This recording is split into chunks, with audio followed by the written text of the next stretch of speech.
Ce matin, on continue une série de messages. Si vous vous en rappelez pas, on a lancé une série estivale qui s'intitule, je ne sais pas si ça bug trop, c'est correct, qui s'intitule pas arrêter la dérive, mais ça c'est le titre du message, qui s'intitule Vers l'avant. Qui veut aller vers l'avant? Qui veut avancer et progresser dans la vie? J'ai jamais rencontré personne qui me dit, moi, je veux pas avancer dans la vie. En tout cas, sinon, je vais prier pour vous, parce qu'il y a quelque chose que Dieu peut faire, c'est sûr. Mais on est encouragé d'aller vers l'avant, et cet été, c'est ce qu'on veut faire, et à travers les différents intervenants, prédicateurs. La semaine passée, c'était ma super épouse qui a parlé de comment être libre de nous-mêmes. C'est sûr que si on est juste rempli de nous-mêmes dans tout ce qu'on fait, on va avoir de la misère d'aller vers l'avant. Et ce matin, je veux continuer et avancer dans la série. C'est bon? C'est un jeu de mots. All right, vous n'êtes pas habitué de réagir aux messages, vous pensez que vous êtes à la télévision. Vous êtes en face, vous êtes réel, j'ai besoin que vous réagissez, all right? Ben, j'entends pas ceux qui sont à la maison crier. All right, Philippiens 3:13, si vous avez votre Bible à la maison, vous pouvez suivre au bas de l'écran certainement. Philippiens 3:13 qui dit ceci, frère, je ne pense pas l'avoir saisi, mais je fais une chose, oubliant ce qui est en arrière, et me portant vers ce qui est en avant. Amen.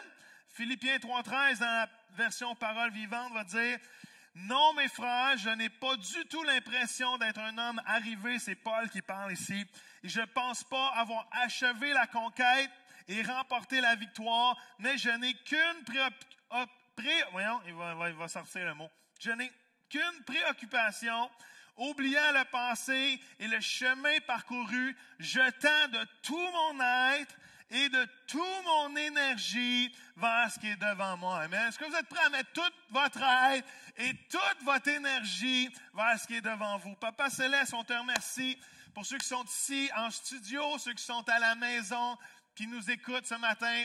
Famille, Seigneur, peu importe qui ils sont, Seigneur, on te remercie pour ce que tu fais dans chacune de nos vies, Seigneur. Et ce matin, glorifie-toi, Papa. La présence de Dieu était tellement bonne, Seigneur, dans ce lieu, Seigneur, ce matin, Seigneur. On sait qu'on n'est pas seul, Seigneur. Je ne suis pas seul. Tu es avec moi. Tu es avec chacun de nous. Et Papa, je te remercie parce que tu nous lances vers l'avant dans chacune de nos vies ce matin. Et tout le monde dit...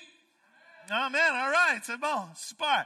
Je vais juste faire un retour. Je ne sais pas si vous vous rappelez, mais à partir de ce verset-là, et je vais continuer de creuser ce verset-là aujourd'hui, mais à partir de ce verset-là, là, 2 semaines, on a sorti 2 attitudes qui nous propulsent et 2 attitudes qui nous arrêtent. 2 attitudes qui nous arrêtent de nous porter vers l'avant et 2 attitudes qui nous propulsent vers l'avant. Et la première était l'orgueil nous arrête, mais l'humilité nous propulse. Et Paul va dire, je n'ai pas l'impression, je n'ai même pas du tout l'impression d'être un homme arrivé. Et on a vu que l'orgueil, c'est l'idée de faire ma volonté au lieu de faire la volonté de Dieu. L'orgueil, c'est de faire ce que moi je veux au lieu d'obéir à ce que Dieu me demande de faire. Et l'orgueil est dangereux parce que l'orgueil, non seulement va m'arrêter dans mes traces, l'orgueil peut éventuellement me faire chuter. Dans les proverbes, c'est clair. Dans le proverbe, le texte va dire l'orgueil précède quoi? La chute, mais l'humilité, quoi?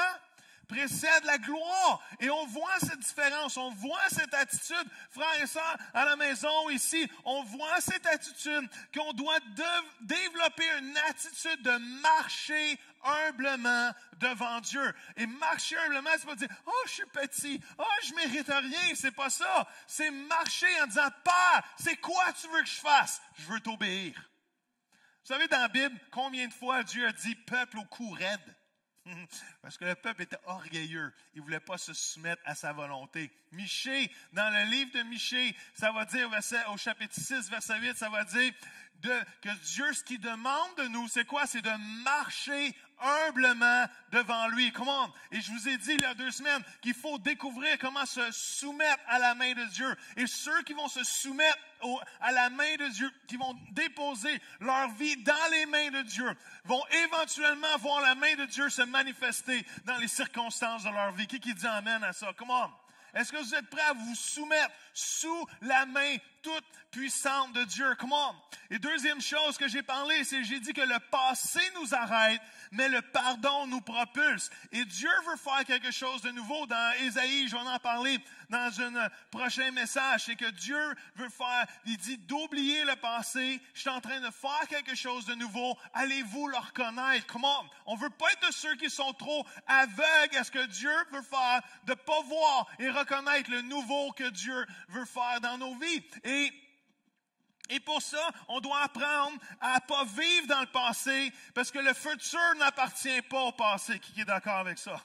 Le nouveau de Dieu n'appartient pas au passé. Le nouveau de Dieu appartient au présent et au futur dans ma vie. Comment? Et il faut apprendre à ne pas marcher dans le passé. Il faut apprendre du passé, mais il ne faut pas vivre dans le passé. Comment? J'ai dit ceci, je ne sais pas si vous en rappelez, mais c'est une phrase tellement bonne. J'ai dit, tu ne peux pas vivre le prochain chapitre de ta vie si tu fais toujours relire l'ancien. Est-ce que ça fait du sens? Ou le chapitre d'avant.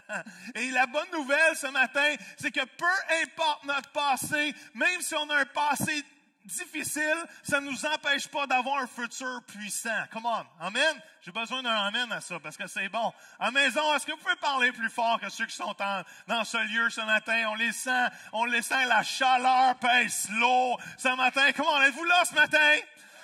Je sais qu'il y a la petite lullaby, la petite chanson de Philou elle pouvait nous endormir un peu. Mais comment? Soyez là ce matin, soyons réveillés. Comment? Amen? Amen, à la maison? All right, je vous entends. Amen. Et le pardon est nécessaire pour aller de l'avant. De se pardonner aux autres, parce que quand on ne pardonne pas, c'est un poids qui nous empêche, c'est un poids qu'on traîne. Quand on ne pardonne pas, c'est un poids qu'on traîne, qui nous empêche d'aller de l'avant, qu'on se pardonne nous. Si on ne se pardonne pas nous, on va toujours vivre dans la douleur, dans le regret. Et si on n'est pas capable de pardonner aux autres, on va toujours vivre dans l'amertume. Et il n'y a rien de pire pour nous empêcher d'aller vers le nouveau de Dieu si on vit dans les vieilles circonstances, dans les vieilles douleurs, dans les vieilles blessures. Est-ce que ça fait du sens? Et le pardon nous propulse vers l'avant. Amen. J'ai écrit cette phrase. Si vous êtes à la maison, écrivez-la sur votre ordinateur. Faites un like, faites un pouce. Si vous êtes dans ce lieu, apprenez-la par cœur, écrivez-la quelque part. Mais j'ai écrit ceci, c'est tellement bon. Écoutez bien ça. L'orgueil et le manque de pardon perpétuent la douleur, mais l'humilité et le pardon apportent la guérison. Comment? Est-ce qu'on veut perpétuer la douleur dans nos vies? Qui veut perpétuer la douleur dans sa vie? Personne encore, c'est la même phrase que qui veut pas aller de l'avant. Tout le monde veut vivre la guérison. Comment? Quand on pardonne, quand on vit dans l'humilité, on apporte guérison. Maintenant, ce matin, je veux qu'on continue à étudier ce texte. Et le titre du message s'appelle « Arrêtez la dérive ». All right? Je vous le dis, dites-le à votre voisin ce matin, à la maison, dites-le à vos enfants. Dites-le à votre famille, dites-le aux voisins, arrêtez la dérive. All right? Il y a une citation que j'ai écrite ici qui dit ceci. Pour arriver à bon port, nous devons lever les voiles. Parfois avec le vent, parfois contre le vent. Mais pour y arriver, nous ne pouvons ni dériver, ni jamais ne pas lever l'ancre. Est-ce que ça fait du sens? Pour arriver à bon port, des fois, il faut lever les voiles avec le vent ou le vent contraire. Mais si on veut se rendre, on ne peut pas dériver, on ne peut pas jamais lever l'ancre. Et Dieu veut nous emmener à bon port. Amen? Dieu veut nous emmener à vivre de l'avant. Dieu a un plan pour chacun d'entre nous. C'est parce que j'ai avalé ma mauvaise haleine depuis 1 heure dans mon masque. Ça a créé des chats dans la gorge. Et c'est où j'étais là, dans mon message? Isabelle, j'étais où dans mon message? Je parlais de la dérive. Il y en a qui rient. C'est pour ça que je vous vois pas rire. C'est parce que vous avez tout un masque, je viens de le comprendre. Vous riez dans votre masque. À la maison, vous pouvez rire les dents jaunes, bien ouverts, mais ici... Je comprends pourquoi on n'a aucune réaction. Tout le monde a son masque un matin. Est-ce qu'on peut les féliciter ouais, c'est ça, d'avoir l'air. Ouais, vous êtes tough. La salle, vous ne voyez pas, mais je vais vous le dire, la salle est divisée en deux. Il y a les masques noirs, ce bord-là. Et les masses bleues bas ici. Il y a les ninjas ici et les infirmières ici. All right? Alors, ça à la maison, juste vous donner un contexte de comment ça se passe ici. Mais on peut tous vivre la dérive. On peut tous dériver de ce que Dieu veut nous emmener. Est-ce que ça fait du sens? Un chrétien peut dériver. Tu peux prier à tous les jours et quand même dériver.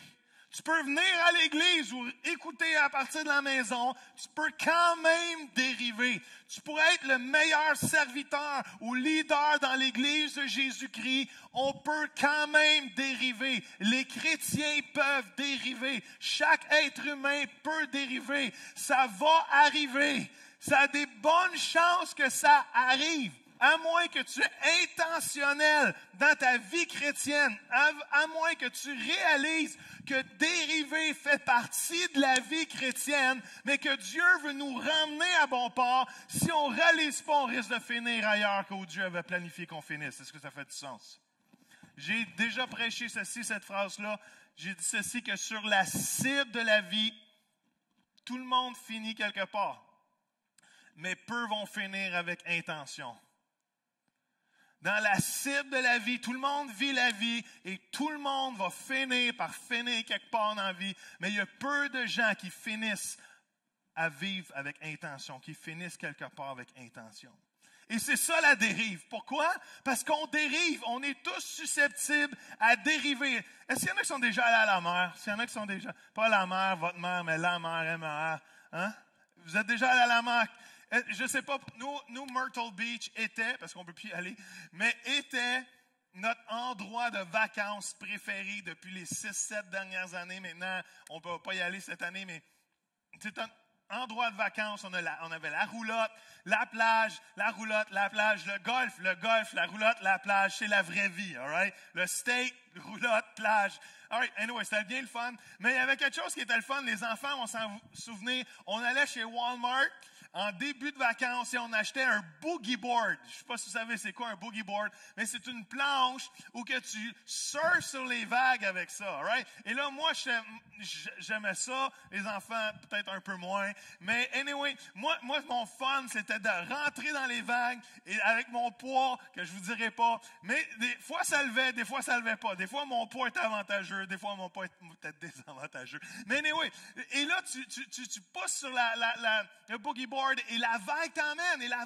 tu reviens, et là, je suis un enfant, hein, et là je retourne, puis là, wouh, on fait la vague, puis là on rentre dans l'eau, wouh, on prend la vague, et après 15-20 minutes, t'es tout excité, t'es tout fier, et tu regardes sur le bord de l'eau, t'essayes de trouver ta famille, et t'es vois plus. Est-ce que ça m'est déjà arrivé en allant à la mer? Et là tu dis, voyons, ils m'ont abandonné, ils sont dans mes poches. Ils sont retournés à roulotte, ils m'en ont même pas parlé, ils sont pas venus me voir. Et là, tu te dis, voyons, ils sont où? Ils étaient là, ça fait même pas 20 minutes, ils sont déjà tannés, ils m'ont déjà laissé tout seul. Et là, tu t'aperçois pas qu'ils sont plus en face où tu es rentré. Ils sont à peu près à 100-200 mètres. Et eux, ils n'ont pas bougé, mais la vague t'a emmené. Et où tu étais rentré, c'est plus là que tu as fini. Est-ce que ça fait du sens? Et la vie est comme ça. La vie est comme ça. On est poussé par les vagues de la vie. J'ai ce chant qui est venu en tête en préparant mon message. Poussé par le vent. Viens dans les poches, me promène au gré des saisons. Poussé par le vent. Alain, tu devrais connaître ça un matin. Je suis sûr que tu as déjà chanté ça. Ouais, c'est un classique. Come on. Éric Lapointe. Come on. J'ai pas été élevé sous Ginette Renault, j'ai été élevé sur Éric Lapointe, désolé. Et la prochaine génération ne connaît pas Éric Lapointe. Est-ce que non, c'est ça. Oui? All right. Mais c'est de même, même la vie est comme ça. Tu rentres dans la vie et tu t'aperçois que où tu es rentré, avec joie, avec intention, tu t'aperçois que quelques mois plus tard, quelques années plus tard, tu n'es plus où tu étais. Est-ce que ça fait du sens? Je suis sûr que vous avez déjà réalisé ça dans la vie. Et bien, des fois, on perd enthousiasme aux choses de la vie parce qu'on se dit, « Hey, je suis rentré là, je suis pas rentré pour ça. » Il y en a, je suis sûr, vous avez déjà dit, « Hey, je suis pas rentré pour faire ça, moi. » Et on s'aperçoit qu'on a dérivé dans la vie. Et ça peut arriver dans notre couple, ça peut arriver dans nos finances, Ça peut arriver dans notre santé, ça peut arriver... qui sait que la bédaine dérive un moment donné dans la vie? Est-ce que vous avez déjà... Moi, j'ai vécu jusqu'à 25 ans sans bédaine, pensant vivre toute ma vie à 155 livres. Et un moment donné, mon poids a dérivé. Je n'ai pas fait exprès. C'est pas là que je suis rentré dans la vie. Je suis rentré à 12 livres. Je suis rentré. Mais des fois, les choses de la vie dérivent. Ma santé, ma passion pour Dieu peut dériver. Comment? Et je peux être franc avec vous que la majorité des rencontres pastorales que j'ai, je vous parle à la maison, autant que vous êtes ici, la majorité des rencontres pastorales que j'ai avec n'importe qui, homme, femme ou couple, est la résultante d'une dérive dans une sphère de leur vie. En majorité des rencontres que j'ai, que ce soit de couple, que ce soit personnellement, la majorité des gens que je rencontre, c'est la résultante d'une dérive spirituelle, émotionnelle, de travail, peu importe. Et on arrive au bout. On arrive à un moment dans nos vies qu'on dit, comment, où que je suis rentré, je suis plus rendu là, je ne sais plus où que je suis. Je ne suis plus où que je m'en vais. Est-ce que ça vous est déjà arrivé de vous poser cette question-là? C'est où que je m'en vais là? C'est quoi qui est devant moi? Et c'est ce que je veux vous dire ce matin. On veut aller de l'avant et il faut être honnête. On peut dériver. On risque de dériver et si on n'est pas conscient qu'on peut dériver, on va aller et on va vivre aléatoirement. Et sur la cible de la vie, on risque de ne pas finir où Dieu avait planifié qu'on finisse. Est-ce que ça fait du sens? Ce matin, je crois que c'est un super bon message. Amen. All right. Merci pour l'amen. Et il y a 4 choses rapides que je veux vous dire. All right? Êtes-vous là à la maison? J'espère que vous êtes encore là. Vous avez votre café, vous autres. Alors, vous devriez être en forme. Et savez-vous quoi? Le pire avec la dérive, c'est que des fois, on pense que c'est Dieu qui s'est éloigné de nous. Est-ce que vous avez déjà dit une fois dans votre vie, il me semble que Dieu est loin? Oui, merci pour cette main. À la maison aussi, quelqu'un pourrait m'enlever la main. On a probablement tous dit, savez-vous quoi? Dieu n'a jamais bougé, c'est nous qui s'est éloignés de lui. Dieu ne bouge jamais. Dieu est le même hier, aujourd'hui, éternellement. Dieu dit jamais je vais te délaisser, jamais je vais t'abandonner. Si tu te sens loin de Dieu ce matin ici, ou si vous m'écoutez à la maison, si vous vous sentez loin de Dieu présentement, Dieu ne s'est pas éloigné de vous, c'est vous autres qui avez dérivé. Comment? Et ce matin, c'est le temps de revenir proche de Dieu. Amen? C'est le temps de revenir à la maison. C'est le temps de se réaligner avec ce que Dieu a vers l'avant pour vous. Amen? Amen. Moi, je dis amen. Pourquoi je dis souvent amen ce matin? C'est parce que c'est bon. Amen. All right, super. Je sais qu'un masque a de la misère à respirer. Il y en a qui font juste respirer un matin dans la salle. Amen. Il y a 4 choses rapidement. OK, je vais vous parler. Êtes-vous là? À la maison, vous êtes là. 4 choses rapidement, si vous prenez des notes. On dérive. Pourquoi on dérive et comment on dérive? On dérive comment? Graduellement. C'est graduel quand on dérive. Il n'y a personne qui s'est levé un matin en disant « Aujourd'hui, je dérive. Aujourd'hui, je m'éloigne de Dieu. » Alléluia! Ah, j'aime ça, m'éloigner de Dieu. Il n'y a personne qui se réveille comme ça un matin. Tout le monde, quand on dérive subtilement. On dérive parce que on ne prend pas soin de notre vie spirituelle. On dérive dans notre couple parce qu'on ne prend pas soin de garder la flamme. On dérive dans nos relations parce qu'on ne prend pas soin de les garder. Et dériver, c'est graduel au point qu'on ne réalise pas qu'on est en train de dériver. Est-ce que ça fait du sens? On oublie où qu'on était rendu. On oublie pourquoi qu'on a choisi telle ou telle personne. On oublie pourquoi on a fait telle ou telle décision. Et on réalise juste plus tard, que peut-être même dans notre appel, il y en a qui viennent me voir, qui me disent « je ne sais plus ce que Dieu veut faire de ma vie. » Pourquoi? Parce qu'on a dérivé tranquillement. On a pris pour acquis le plan de Dieu pour notre vie. On a pris pour acquis ce que Dieu voulait faire dans notre vie. On n'a pas pris soin de l'appel de Dieu sur nos vies. Et des fois, on arrive à 50, 60 ans, puis dit, il me semble que j'ai manqué ce que Dieu a pour moi. Come on! Dieu va toujours acheter le temps. Et Dieu est capable d'acheter le temps, mais il faut se réaligner. Il faut se réaligner. Et quand on dérive, c'est graduel. Il faut rester réveillé. C'est drôle le thème, même le premier chant. Même Anna disait, elle dit, il faut rester réveillé. Comment? S'il y a quelque chose qu'il faut faire dans notre vie, c'est de rester réveillé. La Bible va dire souvent, réveille-toi. Toi qui dors. La Bible dans le Nouveau Testament, ça c'est l'Ancien Testament. Le Nouveau va dire, veille, veillez et priez. Comment? Il y a cette dimension dans la parole de Dieu. Wake up! Parce que l'ennemi veut nous endormir à petit feu. Right? Il veut qu'on manque d'air, tranquillement, pas vite. Il veut nous mettre un masque.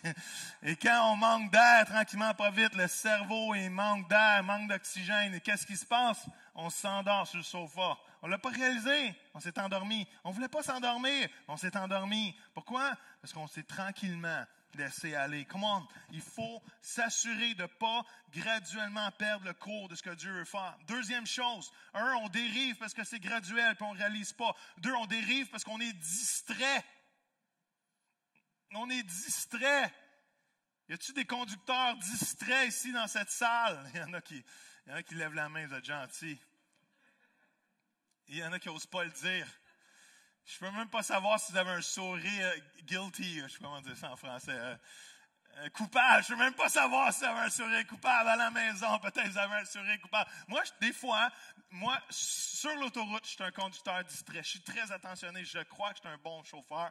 J'ai quand même été chauffeur d'autobus. Et quand tu es chauffeur d'autobus, il faut que tu fasses vraiment attention parce que tu as des petites vies en arrière de toi que tu veux prendre soin. Mais sur l'autoroute, j'observe tout. Et la majorité du temps, ma famille ne le voit pas parce que le temps que je dise « Hey, check! » c'est passé. Et un matin, c'est un camion. Et j'oublie toujours de dire qu'est-ce qu'il faut que les gens checkent. Et je dis, check, il est beau, lui. Et je parlais d'un camion. Ma femme, elle ne savait pas regarder les nuages. Comment-tu ça? Il y en a-tu que ça leur arrive? Moi, je suis distrait. Mais quand tu es distrait, c'est quoi qui risque d'arriver? Est-ce qu'il y en a qui ont déjà failli pogner le champ en étant un petit peu trop distrait avec les choses autour d'eux? En bicyclette ou en auto. Hein? Levez pas la main. Vous êtes subtil. J'espère que c'est pas comme ça que vous avez donné votre vie à Jésus. J'espère qu'il y a plus de conviction. All right. Mais ça arrive. Savez-vous pourquoi on est distrait? Parce que tout d'un coup, on voit quelque chose qui semble plus intéressant là de ce que Dieu a mis devant nous. Et des fois, on pense que, le voisin ou la voisine est plus intéressante, ou les choses là, ou cette offre-là est plus intéressante, mais Dieu te demande de keep the course. Dieu te demande de garde le chemin, garde la course. Et même si ça a l'air plus intéressant là, ce que Dieu a pour toi est devant toi. Come on. Et trop de fois, on est distrait de ce que Dieu veut faire dans nos vies. On est distrait et on est distrait par le travail, fait qu'on néglige notre couple et notre famille. On est distrait par les mensonges de l'ennemi. On néglige la vérité de la parole de Dieu. On est distrait, j'ai écrit d'autres exemples ici. On est distrait par le plaisir et l'occupation. On oublie nos responsabilités. On est distrait par l'appât du gain et notre propre personne. Et on oublie notre service et notre mandat envers Dieu. Est-ce que ça fait du sens? Amen. Merci pour ça. Amen. Confiant. Samson était distrait. Si vous connaissez l'histoire, son histoire de la Bible à la maison, je ne sais pas si vous connaissez l'histoire de Samson, mais Samson était distrait. Samson a eu Dalila dans sa vie, et Dalila a été payée pour savoir ses secrets. Et Samson était distrait au point de jouer avec son mandat, de jouer avec son appel sur sa vie, de jouer avec ce que Dieu avait planifié d'avance pour lui, de jouer avec ce que Dieu avait mis de l'avant pour lui. Et un moment donné, il a dit le vrai secret que c'est dans ses cheveux, par la puissance du Saint-Esprit. Et voici à Juge 16 que ça dit. Samson se réveille, le matin, il ne réalise pas qu'il est allé chez un coiffeur. Et ça dit que les Philistins sont sur toi. C'est Dalila qui dit ça. Elle dit, Samson, il se réveilla et dit, je m'en tirerai comme les autres fois, je me dégagerai. Mais il ne savait pas que l'Éternel s'était retiré de lui. Savez-vous qu'est-ce qui arrive quand on dérive? Le Saint-Esprit, il se calme un petit peu. Il nous laisse à nos propres décisions et à notre propre dérive jusqu'à temps qu'on vienne à lui. Est-ce que vous êtes là ce matin? Et Samson est dérivé. Samson, loin de l'Éternel, juge pour la nation, qui a tué 1000 Philistins avec une mâchoire d'âne, comment? Qui a pris les portes de la ville, qui les a transportés sur une montagne, qui a attrapé 300 renards, qui les a attachés par la queue. C'est-tu pas cool, ça? C'est dans la Bible. Samson avait le temps de faire ça dans ce temps-là, all right? Rappelez-vous, Samson, loin de l'Éternel, a été distrait par Dalila et a perdu son onction, perdu le mandat qu'il a eu pour sa vie, jusqu'à temps que Dieu lui redonne quand il s'est repenti à la fin. Est-ce que ça fait du sens?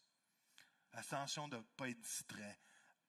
Essayons de se rappeler des promesses de Dieu pour nos vies, ne pas être distrait de ce que Dieu a planifié. Amen? Troisième chose,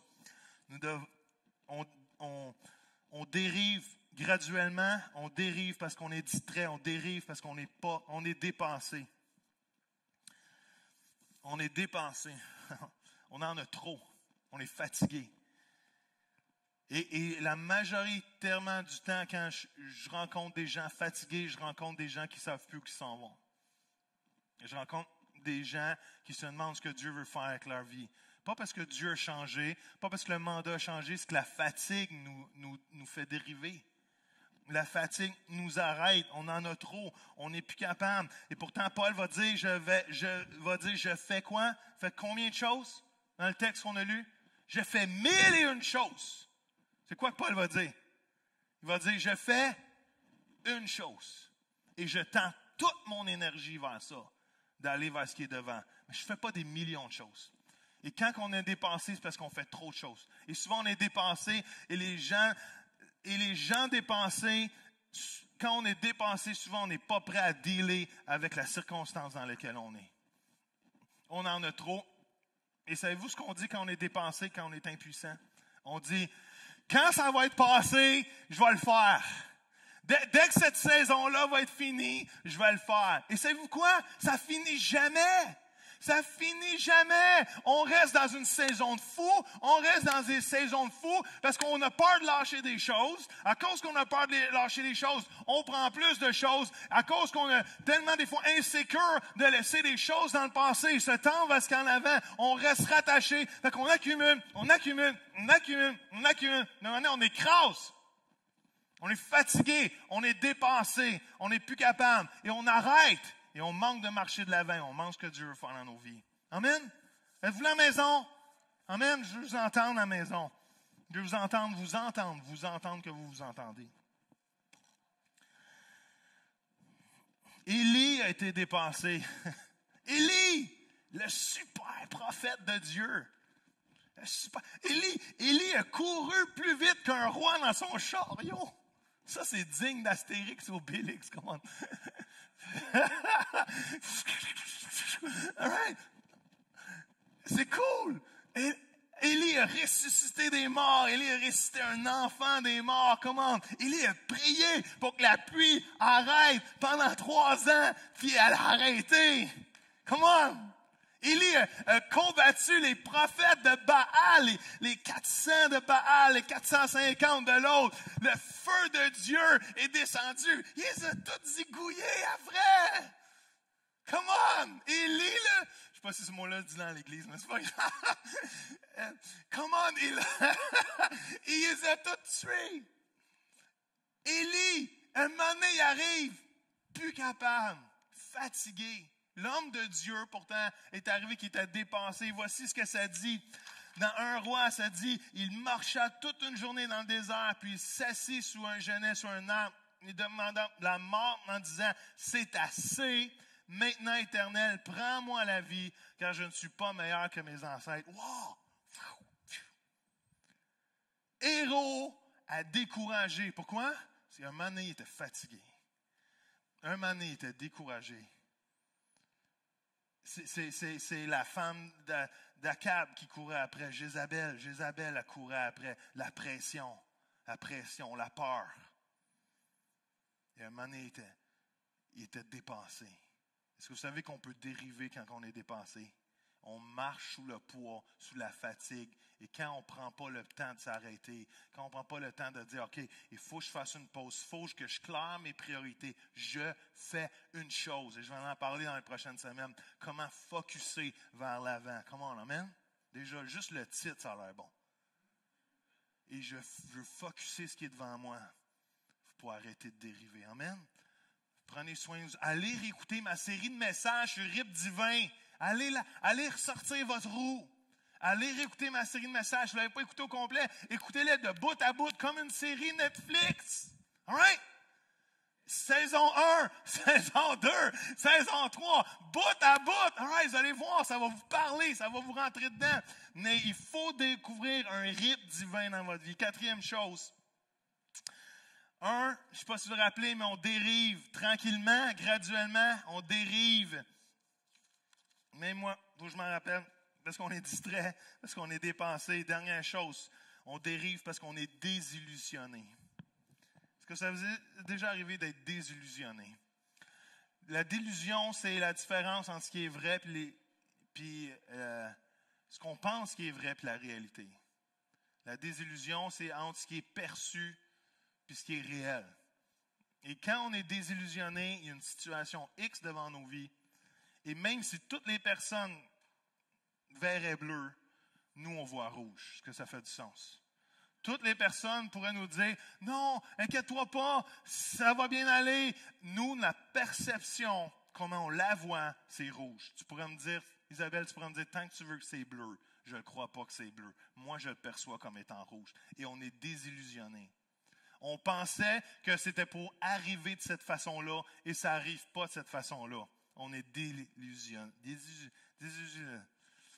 Distanciation sociale.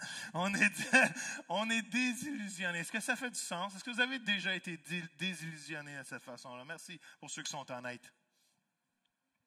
Et on pense que ça va se passer comme ça, et ça se passe pas comme ça. Le vécu et le perçu est pas pareil, et on est déçu même. On est déçu de Dieu. On peut même être déçu parce que c'est pas arrivé comme on pensait que c'était pas arrivé. Henry Ford a dit ceci. Oui, le gars qui a créé les autos Ford. Il dit, si tu crois que tu peux faire quelque chose ou non, tu as raison. Tout simplement, si tu crois que tu peux réussir, tu as raison. Puis si tu crois que tu ne vas pas réussir, tu as raison aussi. Dans le sens que comment tu vois les choses affecte comment tu vas vivre les choses. Si tu vois que tu es capable de le faire, il y a des bonnes chances que tu le fasses. Si tu vois que tu n'es pas capable de le faire, tu as raison si tu n'es pas capable de le faire. Est-ce que ça fait du sens? Et Dieu nous appelle à sortir de notre désillusion et de voir ce qu'il veut faire vers l'avant. Et Naomi, dans le livre de Ruth, était désillusionnée. Naomi, dans le livre de Ruth, dans les 5 versets, sa vie crash. Passe de là à 0. Sa vie crash. Dans 5 versets, sa vie crash. C'est pas long, ça, 5 versets. C'est 3 secondes à lire. Et, bon, en réalité, ça n'a pas pris 3 secondes, mais vous comprenez ce que je veux dire? C'est qu'ils partent à l'aventure. Elle, son mari, ses 2 fils s'en vont vers l'avant. Ils partent du pays d'Israël. Ils s'en vont au pays de Moab. Ses 2 fils se marient. La famine arrive. Perd son mari, perd ses 2 enfants en l'espace de rien. Et Naomi est désillusionnée. Elle est fâchée après Dieu. J'ai même prêché là-dessus il y a quelques semaines. Elle est fâchée. Même elle va dire dans Ruth, verset 20, ne m'appelez pas Naomi, appelez-moi Mara, car le Tout-Puissant m'a rempli d'amertume. J'étais dans l'abondance à mon départ, quand elle est partie vers l'avant, elle était dans l'abondance, et l'Éternel me ramène les mains vides. C'est pas l'Éternel, mais c'est comme ça qu'elle perçoit. Est-ce que vous me suivez? Est-ce que vous comprenez ce que je suis en train de dire? Dites Amen. Merci. Elle dit, pourquoi m'appelleriez-vous Naomi après que l'Éternel s'est prononcé contre moi, après que le Tout-Puissant a provoqué mon malheur? Wow! La vision de Naomi, elle a rapetissé. Que vous comprenez? Elle voit plus. Elle voit plus ce que Dieu peut faire. Elle voit plus le lendemain. Elle ne voit plus la vision que Dieu pourrait avoir pour elle. Elle ne voit pas ce que Dieu veut faire et la rentrer dans la lignée de Dieu à travers Ruth. Est-ce que vous me suivez? Quand on est désillusionné, on voit petit la vision de Dieu et on manque tout ce que Dieu veut faire dans notre vie. J'ai écrit ceci. J'ai dit, ce que tu vis là n'est pas la fin de ton histoire. Amen. Ce que tu es en train de vivre présentement n'est pas la fin de ton histoire. Si c'est positif, gloire à Jésus, continue dedans.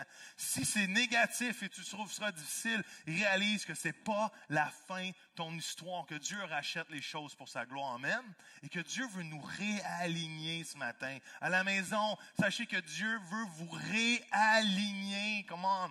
Dieu veut vous ramener vers l'avant. Est-ce que vous avez dérivé?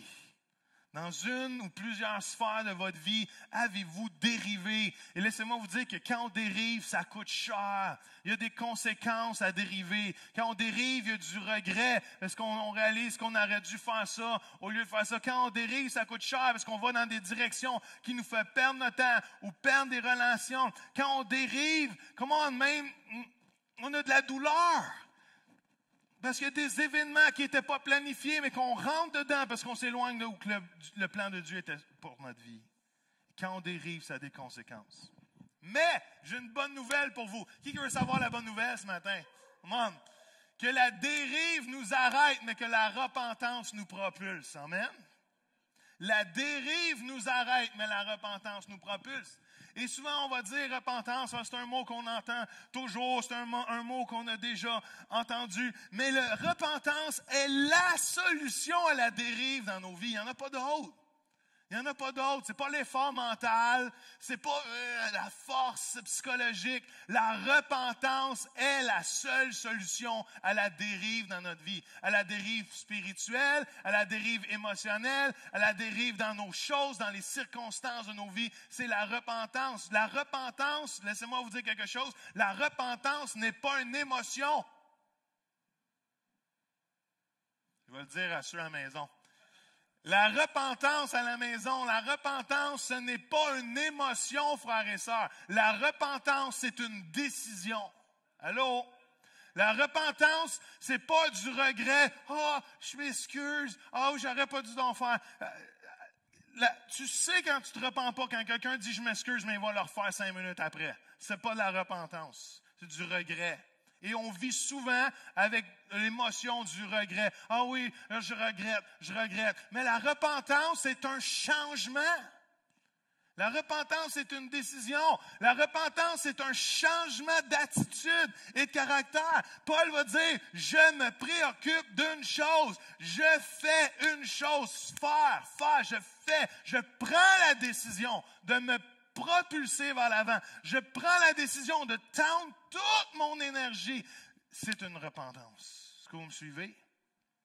Dans le grec, le mot repentir, ça veut dire un changement de pensée. Je change de pensée. Je change comment je pensais. Je pensais comme ça et maintenant j'ai la clarté de Dieu. J'ai la clarté des conseils spirituels autour de moi et je change ma pensée. Avant, je pensais rouge. Tout le monde me dit que c'était bleu, mais à cause que je me repens, non, je ne tiens pas que c'est rouge. Je ne le vois pas que c'est bleu, mais je fais confiance au Seigneur que c'est bleu et je marche. Je change ma pensée pour croire en lui. Je change ma pensée. Avant, je vivais pour moi, de ce bord-là. Maintenant, je vis pour Dieu. Est-ce que ça fait du sens? Avant, je vivais pour mes propres besoins. Maintenant, je vis pour servir le Seigneur. Et comme Anna a dit la semaine passée, c'est pas à propos de moi. Et ça change tellement la vie quand on vit notre vie pas à propos de nous. Que l'Église n'est pas à propos de nous. Que le travail n'est pas à propos de nous. Que Dieu n'est pas à propos de nous, mais que nous, on est à propos de lui. Amen. Et c'est ça la repentance, un changement de pensée. Et dans l'Hébreu, dans l'Ancien Testament, la repentance, c'est un turnaround. Comment on dit ça en français, les enfants? Turnaround. Turnaround. C'est quoi turnaround? Je l'ai écrit dans mes notes. Un faire demi-tour. All right. Merci pour mes notes. Dans l'Hébreu, repentance, c'est de faire demi-tour. C'est un 180 degrés. Je m'en allais dans cette direction-là. Je m'en allais à la dérive. Je négligeais ma vie spirituelle. Je négligeais ma famille. Je négligeais de prendre soin de moi. Je négligeais ma parole de Dieu. Je négligeais quelque chose. Je m'en allais dans la dérive, dans la direction. Et la repentance, c'est un 180 de Dieu. C'est pas un 180 degrés. C'est pas une émotion. C'est une décision qu'à partir de maintenant, je m'éloignais de Dieu, mais je me tourne vers Dieu. Et je me dis, Seigneur, qu'est-ce que tu veux pour moi? C'est comme le fils prodigue. À un moment donné, il s'en allait. Il a dit, je veux mon héritage. Il est parti à la dérive, à la grosse dérive. Perdu son argent avec les prostituées, perdu son argent dans le jeu, perdu son argent, sex, drugs and rock and roll. Right? Et à un moment donné, il arrive, il mange la bouffe de cochon. C'était pas du bacon. Et ça dit qu'il est rentré en lui-même, il a pris une conscience, il a eu une repentance, et il a changé de degré. Il a dit, je suis mieux à la maison. Et il s'est tourné vers le Père, et il est rentré à la maison. Il pensait qu'il n'était pas digne, mais Dieu le Père lui a dit, viens, on va tuer l'agneau gras, on fait le party, parce que tu es de retour à la maison. Amen. J'ai aimé la chanson de, pas aimé, mais dans le sens que, en la réécoutant ce matin, la chanson d'Éric Lapointe, à la fin, il retourne à la maison. J'avais jamais réalisé ça, parce que moi, la seule phrase que j'avais retenue, c'est « poussé par le vent, terre promise ». Ça, c'est un autre. Mais à la fin, il revient à la maison. Et ça me faisait tellement donner l'image, je ne sais pas si Alain t'a déjà fait l'association, mais ça me donnait tellement l'image du fils prodigue. Il est poussé par le vent, il est crasseux, c'est ça qu'il dit. Mais à la fin, il dit, je retourne à la maison. Maman, je rentre à la maison. Maman, ton fils rentre à la maison. Ton enfant revient. Come on. Et ça m'a frappé, justement, c'est tellement une image du fils prodigue. Et la repentance, c'est pas pour seulement les gens qui ne connaissent pas Dieu, frères et sœurs. La repentance, c'est pour chacun d'entre nous. Parce que tout chrétien va dériver un jour dans sa vie. Tout chrétien va dériver un jour. Vous ne me ferez pas croire que dans 40 ans de vie chrétienne, vous êtes toujours right on sur le chemin de l'avant.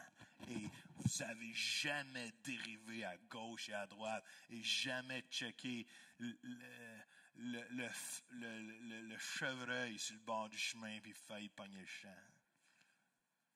Dans notre vie chrétienne, on dérive et ça fait partie de la démarche de foi. Maintenant, si on ne réalise pas et on ne marche pas dans la repentance, on va tout simplement continuer à dériver et finir sur la cible de la vie bien, bien loin de ce que Dieu nous avait planifié d'avance. Il y a des visiteurs. Hein? C'est Belzébuth. All right, on finit. Hey, à la maison, j'espère que vous êtes encore là. Est-ce que vous pouvez lever debout? Isabelle, veux-tu juste jouer du piano tranquillement? Je ne veux pas prendre trop de temps. Déjà, j'ai dépassé mon temps, mais j'espère que vous avez retenu quelque chose. J'espère que vous avez autant de plaisir à le recevoir que j'ai eu du plaisir à préparer ce message. Je crois que c'est un message qu'on doit toujours se remettre devant les yeux à entendre. Seigneur, ramène-moi sur le droit chemin. Ramène-moi. Je suis peut-être parti à la dérive quelque part. Mais la simple repentance de dire, Seigneur, je change mes pensées. Tu peux juste jouer une composition personnelle. Alléluia, Seigneur. Et je veux juste terminer comme ça ce matin. Si vous êtes à la maison ce matin, je prie que vous recevez aussi ce message, que vous recevez ce que Dieu veut faire, partout où vous êtes. Et je prie qu'on ait juste un moment de repentance ce matin, un moment de changement dans nos vies, un moment de redirection. Papa veut vous ramener vers l'avant ce matin. Papa veut vous ramener vers l'avant ce matin. Et Père Céleste, je te remercie. Oui, tu es là, Seigneur. tu es là, Seigneur, ce matin, Seigneur. Tu t'es pas éloigné de nous, Père. C'est pas toi qui s'est éloigné de nous, Seigneur. C'est toi qu'on a dérivé peut-être du chemin, Seigneur, étroit, Seigneur. Du plan, Seigneur, que tu as pour nous, Seigneur. De ce de l'avant, Seigneur. Ce qui est avant nous pour chacun de nos vies, Seigneur. Chacune de nos vies. Et Père Céleste, je te prie, Seigneur, ce matin, on puisse marcher dans un cœur de repentance devant toi et dire, Père, qu'est-ce qui a dérivé dans ma vie? Je veux changer maintenant, Seigneur. Y a-t-il une pensée qui dérive? Seigneur, renouvelle mes pensées. Seigneur, va dire dans sa parole de Dieu, dans Actes 3:19, il dit, celui qui la repentance, quand on se repent, il y a des temps de rafraîchissement qui viennent dans nos vies. Comment? Et Père, Seigneur, je te prie que des temps de rafraîchissement visitent nos maisons ce matin. Que des temps de rafraîchissement visitent nos vies personnelles. Là où on est asséché, comme Élie qui marchait dans le désert, asséché, dépassé, Seigneur. Tu viens et tu nous nourris, Seigneur. Tu as envoyé les corbeaux pour le nourrir. Tu as envoyé les anges pour le nourrir. Seigneur, toi-même, tu viens nous rafraîchir dans nos vies ce matin, Seigneur. Alléluia. Seigneur, si on a dérivé, Seigneur, je te prie que la repentance, Seigneur, devienne, Seigneur, un choix dans nos cœurs ce matin. C'est pas une émotion, c'est un choix, Seigneur. Je reviens à toi. Je retourne, je fais demi-tour, je mets mon visage devant toi alors que je m'éloignais et je t'ai fait dos, Seigneur. Ce matin, je retourne mon visage contre toi. Je fixe les yeux contre toi. Et comme Catherine elle a dit, Seigneur, je te laisse toutes les places de la maison ce matin, Seigneur. Tous les endroits, toutes les chambres, toutes les places de ma vie, Seigneur. Glorifie-toi ce matin. Glorifie-toi dans nos vies, Seigneur. Glorifie-toi ce que tu fais, Seigneur, que ce soit en studio ou à la maison. Tout le monde qui va réécouter ce message, Seigneur, dans un temps ultérieur, Seigneur, que tu puisses te glorifier dans chacune de nos vies et que tu nous ramènes vers l'avant et qu'on puisse tendre toute notre énergie vers ce qui est devant nous, Seigneur. Seigneur, tu enlèves la distraction maintenant dans le nom de Jésus.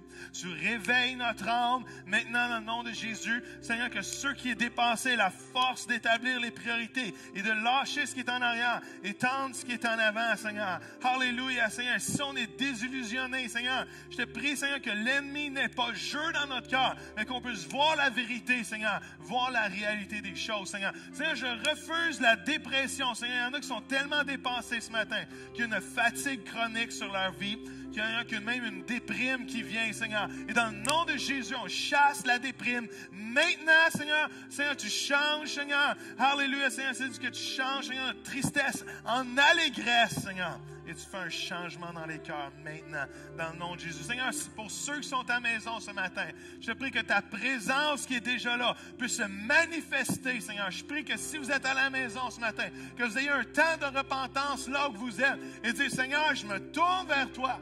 Et si vous avez jamais donné votre vie à Dieu ce matin, si vous êtes à la maison ce matin, même ici dans ce lieu, et vous n'avez jamais donné votre vie à Dieu, Dieu vous interpelle ce matin. Dieu est là. Dieu ne vous a pas abandonné. Dieu cogne à la porte de votre cœur et veut rentrer et demeurer avec vous et changer votre vie.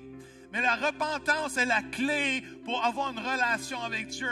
La repentance, c'est pas juste regretter nos péchés, ça fait partie de ça. Mais c'est de dire, Seigneur, je change ma vie et je la vis comme toi tu veux. Je détourne, je fais demi-tour de la façon dont je vivais ma vie. Et maintenant, je fais face à toi. Et il y en a beaucoup qui nous écoutent. Dieu vous interpelle ce matin. Et je prie pour vous. Je prie que vous fassiez cette prière. Je veux prier pour vous. Seigneur, je prie, Seigneur, que les gens qui nous écoutent, Seigneur, ici, Seigneur, ou Seigneur, à travers, Seigneur, l'écran, Seigneur, peuvent dire, Seigneur, je te donne ma vie dans le nom de Jésus. On ne sait jamais qui nous écoute. Ça peut être un jeune, ça peut être une dame seule, ça peut être un couple, une famille présentement. Et je crois que le salut rentre dans votre maison ce matin, dans le nom de Jésus. Et que si vous prenez cette décision de dire, Jésus, je veux te connaître, viens habiter dans ma vie, votre vie ne sera plus jamais la même. Et vous allez avoir une direction pour votre vie. Dieu va vous amener vers des choses que vous n'avez jamais pensé vivre